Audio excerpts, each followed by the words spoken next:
suuliga u baahnaa xaguu ku yaalaa albaabka koowaad midigta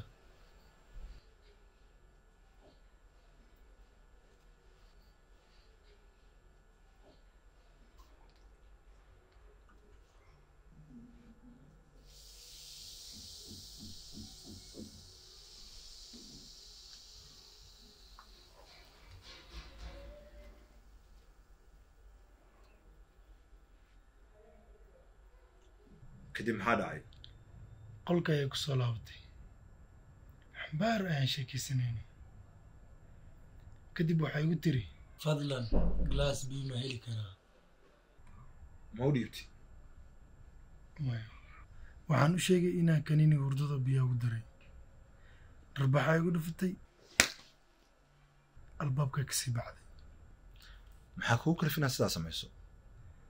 waxaan xaqiiqsaday inuusan qofna aaminayn ayadaa kuma fahmin maxaa ka wadaa dadku waxay dhihi doonaan maxay u tagtay wiilkaas gurigiisa qaladka ayadaa iska leh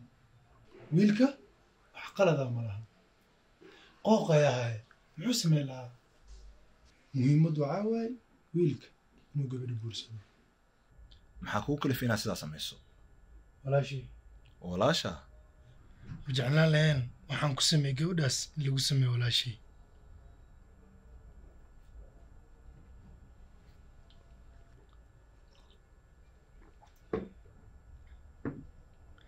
waan ogahay inaan wax sax sameeyo sidee aniga